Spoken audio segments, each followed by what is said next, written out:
주님을 따르는 법으로 성경 낭독 고린도전서 16장 9절의 말씀입니다. 나에게 큰 문이 활짝 열려서 일을 많이 할 수 있는 기회가 왔습니다. 그러나 방해하는 사람도 많이 있습니다. 고린도전서 16장 9절의 말씀입니다.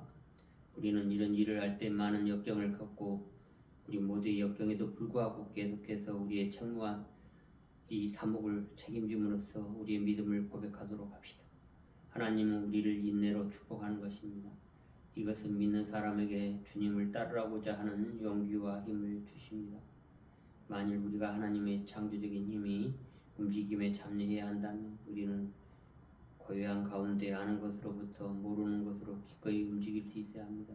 우리는 어떤 태풍을 생각해 보면은 휘몰아치는 것, 나비라든지 허리케인 같은 것들이 태풍이 치면 외부적인 것들은 굉장히 막 혼란과 날아가고 막 집이 날아가지만 가운데 핵심에 있는 그 안은 고요합니다. 그게 바로 창조의 힘과 같은 것이라고 할 수 있는 것이죠. 그러한 대부분의 과정에서 저항이 있습니다. 말하자면 모르는 것에 대한 두려움이 있죠. 그렇죠. 태풍이 불어오면 그 두려움이 굉장히 있고 우리가 관심 있는 모르는 것을 아는 것에서는 단지 한 발짝 떨어져 있는 것과 같다고 할 수 있습니다. 그것은 분명히 아는 것과 밀접한 관련이 있어야 하는 것입니다. 우리가 살기 위해서는 생명과 하나 되어야 하고 생명과 진리가 움직여야 합니다. 우리는 생명과 같이 있어야 합니다. 그리고 생명은 끊임없이 이 펼쳐지는 창조의 과정에서 가능하게 하고 기능하게 만들어서 인간으로서 우리의 경험 안에서 현재 아는 것으로부터 현재 모르는 것일 겁니다.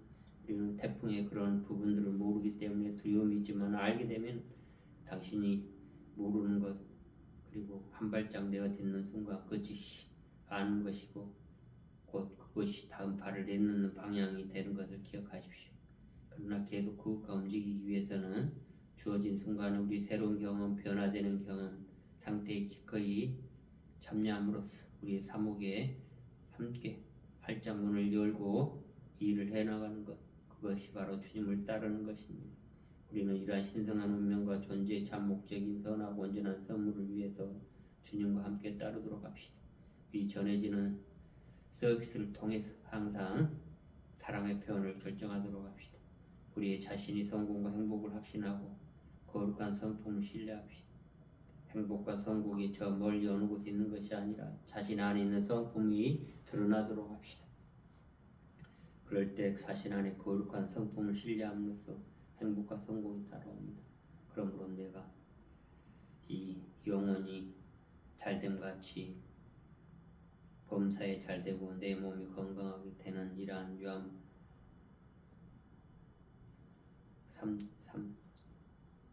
1절부터 2절 말씀처럼 주님의 성품을 닮고 하나님의 형상을 회복하는 것입니다. 이러한 것이 우리의 성품은 참 청재성을 회복하는 입장에서 온전함으로 살아가는 것이야말로 행복의 정원에서 깨어있는 삶의 청사전을 다시 한번 갖는 것입니다. 이러한 것을 통해서 나는 우리의 과거의 가치관에 많은 전통에 묶여있는 굴레의 수레바퀴로 살아가는 건 힘들게 우리는 소의 수레바퀴를 끌듯이 힘들고 어려움으로 살아갈 수 있습니다. 그러나 우리는 주님의 법을 알고 우리가 주님과 함께 그것에 신명기 27장 25절의 말씀으로 무지한 자를 죽이려고 뇌물을 받는 자는 저주를 받을 것이라고 할 것이요 모든 백성은 아멘 할지어다 라는 것이 있습니다. 이러한 것은 우리가 뇌물을 받는 자는 저주를 받는 것과 같이 노동과 고통, 슬픔, 갈등에 불만을 갈 때는 어려움이 있는 것입니다. 내가 해뜨는 이곳에서의 정원에서의 솔바이 골길의 들녘을 바라볼 때 우리는 이러한 생명의 정원이 여기에 있습니다. 그러나 삶 속에서 인간들은 죽음이 무엇인지 깊이 잘 인식하지 못합니다. 그러나 이런 일 때문에 고통을 받고 있는 존재는 누구인가요? 질문은 자신이라 할 수 있습니다. 그렇게 뇌물을 주는다든지 뭔가 부정적인 걸 한다는 것은 우리가 저주를 받을 것이라고 하는 것입니다. 그렇게 우리는 여러 가지들 고통받는 그것이 바로 당신이 아니라는 것을. 고통은 누구인 거죠? 왜 고통이 없냐고요? 당신은 사랑과 생명과 진리이기 때문에. 그런 것에 의해 고통받는 자는 사랑과 진리와 생명의 존재가 아니라 당신이라고 생각하는 거짓 정체성인 것이고, 그 청렴하지 않는 것과 같이 저주를 받는 것이라는 것입니다. 바로 우리는 창조의 과정에서 참사하고의 원리에 의해서 진리가 흐르고 생명이 흐르고 사랑이 흐르는 것에 성숙한 새로운 변화를 위해 창조성으로 깨어나도록 합시다. 그러한 것들을 통해서 고린도전서 16장 9절에 나에게는 큰 문이 활짝 열려서 일을 많이 할 수 있는 기회를 주는 것으로 우리 주님을 따르기 위해서 우리 주님을 따르는 법을 배회한다는 것을 잊지 말도록 합시다.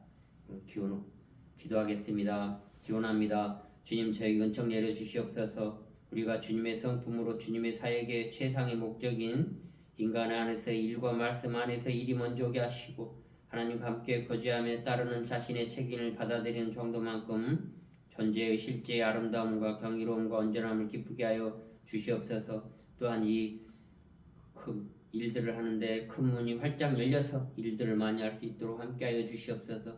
또한 한국에서의 어려운 상황들이 있습니다. 위정자들뿐만 아니라 대통령이 비상계엄을 해서 많은 사람을 불편하게 했습니다. 대한민국에 바로 서고 정말 위태위태한 이 대한민국을 축복하여 주시옵소서. 이 모든 기도를 우리 주 예수 그리스도의 이름으로 기원합니다. 감사합니다. 사랑합니다.